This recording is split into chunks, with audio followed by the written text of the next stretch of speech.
Kebudayaan Maritim Nusantara. Radar Pancadana, budayawan Indonesia terkemuka, mengungkapkan bahwa sejak 5.000 tahun sebelum Masehi hingga awal Masehi, bangsa Atlantis yang tersisa mengalami perubahan orientasi budaya dari budaya kontinental menjadi budaya maritim, yaitu budaya yang lebih terbuka dan toleran hingga mudah menyesuaikan diri dengan wilayah samudra lainnya. Budaya maritim pada saat itu dikenal sebagai Pelaut Nusantara. Hipotesis di atas juga diperkuat oleh Dick Reed 2008 dalam bukunya yang berjudul Penjelajah Bahari. Hasil penelusurannya menemukan bukti-bukti mutakhir bahwa Pelaut Nusantara pada awal tahun Masehi telah menaklukkan Samudra Hindia dan berlayar sampai Afrika jauh sebelum bangsa Eropa, Arab, dan Cina memulai penjelajahan bahari mereka antara abad ke-5 dan ke-7 Masehi. Kapal-kapal Nusantara banyak mendominasi pelayaran dagang di Asia. Pada waktu itu, perdagangan bangsa Cina banyak bergantung pada jasa para pelaut Nusantara. Adalah fakta bahwa perkapalan Cina ternyata banyak mengadopsi teknologi dari Indonesia, misalnya kapal Jung. Demikian pula nelayan Madagaskar dan pesisir Afrika Timur banyak menggunakan kano, sejenis perahu yang mempunyai pengimbang di kanan kiri yang mirip perahu khas Asia Timur. Hasil penelitian Dick Reed kian memperkaya khazanah literatur tentang peran pelaut Indonesia pada masa pasca zaman es atau masa akhir keberadaan Atlantis. Bukti-bukti mutakhir tentang penjelajahan pelaut Indonesia di abad ke-5 Masehi dari Dick Reed makin mempertegas pandangan selama ini bahwa sejak lebih dari 1.500 tahun lalu nenek moyang bangsa Indonesia adalah pelaut sejati. Tesis Dick Reed bahkan lebih jauh lagi, bahwa pada awal milenium pertama kapal-kapal Kunlun sudah ikut terlibat dalam perdagangan di Mediterania. Banyaknya jejak kebudayaan di seluruh Afrika, seperti adanya keterkaitan antara kebudayaan suku Majo dan Mandar di Sulawesi dengan suku Bajun dan Mananda di pesisir Afrika Timur. Bukti lain mengaruhi Indonesia terhadap perkembangan Afrika adalah banyaknya kesamaan alat-alat musik dengan yang ada di Nusantara. Di sana ditemukan sebuah alat musik sejenis xilofon atau yang kita kenal sebagai gambang dan beberapa jenis alat musik dari bambu yang merupakan alat musik khas Nusantara. Malahan gambang ditemukan di Sierra Leone, sebuah negara di wilayah pesisir Afrika Barat. Selain itu juga adanya kesamaan pada seni pahat patung milik suku Ive di Nigeria dengan patung dan relief perahu yang ada di Borobudur. Radar Pancadana dalam makalahnya yang berjudul Adab Maritim Indonesia yang dipresentasikan dalam Konferensi Internasional tentang Alam, Budaya, dan Filsafah Peradaban Sunda Kuno di Bogor 27 Oktober 2010 lalu mengungkapkan beberapa pertanyaan kritis dan gugatan mengenai kondisi bangsa Indonesia kini bila dibandingkan dengan sejarahnya yang luhur di bidang kelautan maritim. Apa yang tampaknya membuat pemimpin negeri ini bangga dan percaya diri saat ini karena mereka merasa memiliki pencapaian pembangunan yang mengesankan 6,1% secara ekonomi tahun ini. Menurut Radar, ada beberapa alasan yang sebenarnya membuat rasa kebanggaan itu menjadi terasa banal jika artifisial.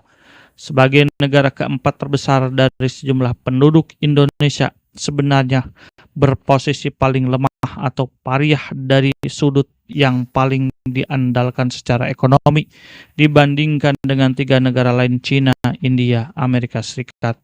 Bahkan jika dibandingkan dengan negara-negara besar di bawahnya seperti Rusia, Brazil, Afrika Selatan, atau Argentina, bahkan lebih jauh lagi dari beberapa negara Asia Tenggara yang ternyata mencatat pertumbuhan ekonomi lebih tinggi seperti Singapura 10%, Vietnam 9%, Malaysia, Thailand, bahkan Filipina yang bisa mencapai 8%.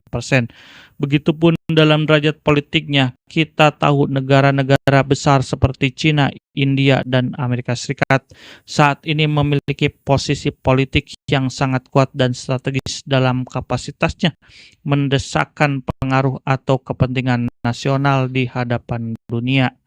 Berbagai kebijakan mereka dalam soal kursus hingga pengembangan nuklir seperti pembuat negeri lain tak berdaya karena kekuatan politik dan diplomasinya.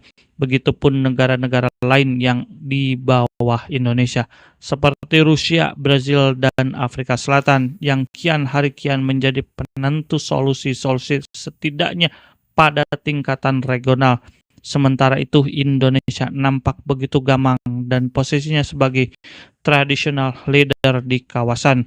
Misalnya dengan ketidaktegasannya menghadapi sengketa dengan Malaysia atau Singapura dan melemahnya diplomasi yang hanya bisa bermain akomodatif.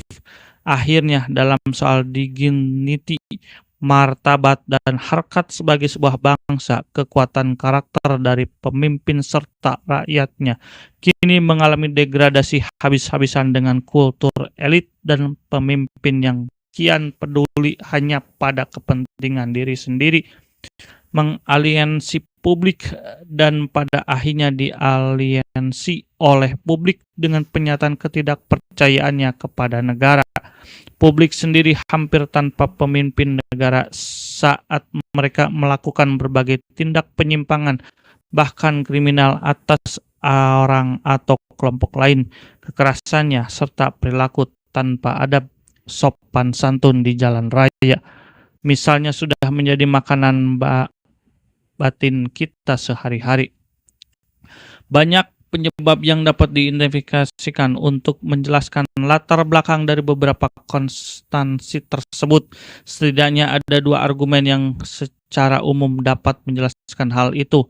Menjelaskan terjadinya penyimpangan-penyimpangan yang pada akhirnya menciptakan keprihatinan dalam hati kita yang mungkin kita bimbang apa sesungguhnya memang demikian diriku kita ini. Suatu persoalan yang harus segera mendapatkan jawaban sebelum semuanya menjadi ketelanjuran dan kita mengalami kegagalan bukan hanya sebagai sebuah negara, melainkan juga sebagai sebuah bangsa, sebagai sebuah peradaban yang sejak ribuan tahun lalu diakui dunia. Pilih atas cara kita bermasyarakat, berbangsa, dan bernegara sebuah pilihan yang akhirnya memberi konsekuensi pada kita untuk menggunakan sebuah mekanisme atau sistem untuk mengatur cara kita hidup, menciptakan masa depan, dan menetapkan cara bagaimana mencapainya.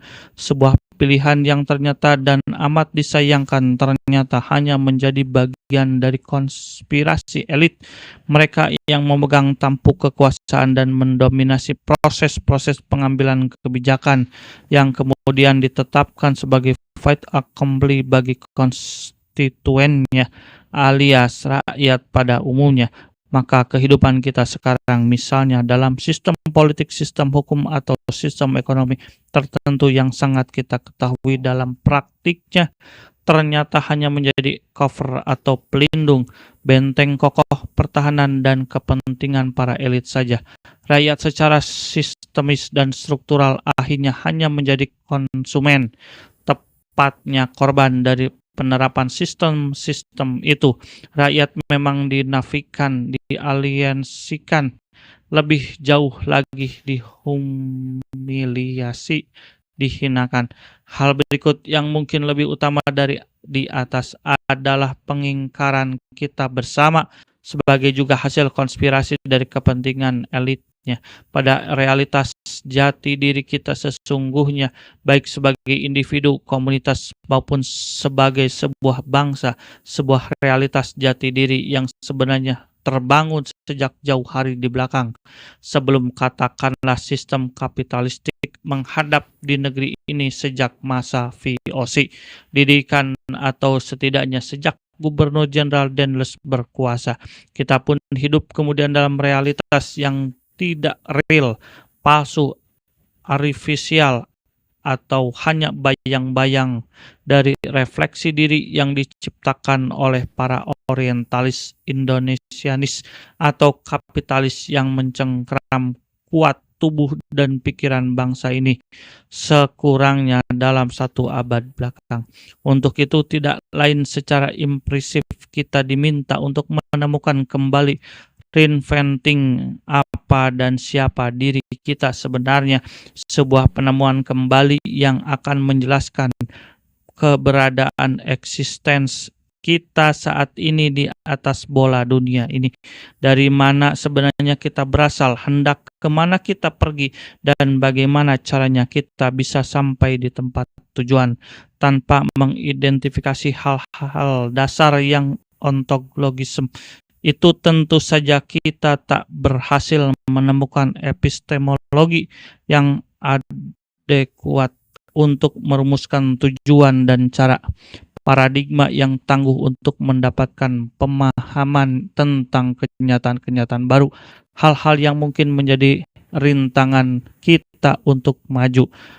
Tentu saja untuk usaha penemuan kembali itu diperlukan sebuah kerja keras dan mesti mampu mengonvergensi semua upaya yang ada dari semua disiplin yang tersedia, baik yang kita sebut dengan banyak berasumsi sebagai modern dan tidak modern. Dan ternyata untuk menemukan kembali diri sendiri, penelusuran diri ke belakang adalah satu hal yang tak terelakkan. Sayangnya, berbagai buku-buku panduan yang tersedia untuk itu, termasuk yang disediakan oleh negara, bukan hanya tidak mencukupi, melainkan juga harus dikaji ulang jika tidak harus dimusnahkan. Berbagai penemuan mutakhir memperlihatkan bagaimana buku-buku sejarah yang sudah sekian dekade menjadi pengisi memori bangsa ini ternyata memuat data yang tidak akurat, bahkan keliru, terutama dalam kesimpulan-kesimpulan yang diambilnya. Sejarah bangsa ini misalnya selalu diyakini mulai dari abad ke-5 Masehi saat ditemukannya beberapa prasasti di Kutai dan Bogor yang bertarikh di masa itu, sebuah identifikasi yang menggambarkan seakan sudah pada galib dan kodratnya kita adalah pewaris sah dari kerajaan-kerajaan konstris pedalaman berbasis agama Hindu dan Buddha. Dengan demikian kita kemudian menerima secara taken for granted dan melegitimasi realitas kekinian kita yang hanya merupakan kelanjutan dengan pembaharuan seadanya di tingkat superficial dari adab dan budaya kerajaan pedalaman itu. Bahkan orang Jawa lewat Mangkunegara IV hingga kini meyakini hampir dengan taklid bahwa nenek moyang mereka adalah seorang pangeran bernama Aji Saka yang datang ke Jawa pada 78 Masehi. Tarik hitungan atau kalender Jawa bermuasal. Namun siapakah Aji Saka itu?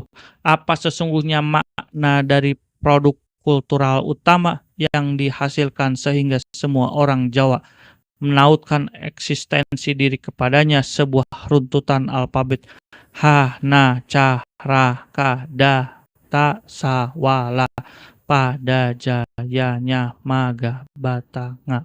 Siapakah dia? Dewata Cengkar, raksasa pemakan manusia, durjana yang konon dikalahkan oleh pangeran. Kerajaan macam apa? Sistem seperti apa kedurjanaan yang bagaimana yang sebenarnya dikuasai dan dimiliki oleh Dewata Cengkar? Adakah sesuatu atau hal lain yang berada di balik Dewata Cengkar? Sebuah tradisi adab atau kebudayaan yang mungkin jauh dahari sudah ada sebelum raja kuno itu. Mungkin sebelum ada penjelasan yang adu kuat atau katakanlah ilmiah untuk menjawab pertanyaan-pertanyaan di atas.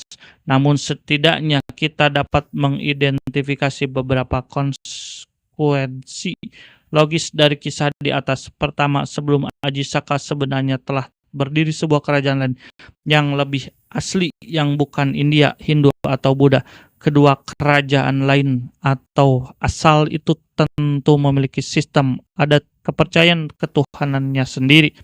Ketiga, ia berlangsung sudah cukup lama sehingga ia cukup kuat sehingga harus ditaklukkan oleh pendatang. Keempat, logika ini sudah menjelaskan bahwa sebenarnya sang pendatang Aji Saka melakukan sebuah ofensi, perbuatan kekuasaan, perebutan kekuasaan, pengalihan adab dan kebudayaan yang dalam terminologi modern disebut sebagai kolonialisme atau imperialisme. Dan kelima, dari mana sebenarnya adab dan budaya kerajaan kuno Jawa itu berasal, apa yang ada dan berkembang dalam adab dan budaya kuno ini. Penjelasan awal yang paling sederhana dari beberapa pertanyaan logis di atas bisa diambil dari pendekatan yang sangat dasar yang berlaku untuk segala zaman, entah itu modern, tradisional atau primitif, yakni geografi. Pendekatan ini dengan segera akan memberitahu kita tentang realitas atau kondisi dalam yang melekat di kawasan ini. Pertama, negeri ini sekurangnya sejak masa pencairan akhir Pleistocene akhir adalah sebuah negara yang terdiri dari ribuan pulau. Sebuah kepulauan, kedua posisinya yang dapat dilintasan Khatulistiwa membuatnya mendapat iklim yang tropis dengan konsekuensi adaptasinya, konsekuensi yang melahirkan adab hidupnya. Ketiga, letak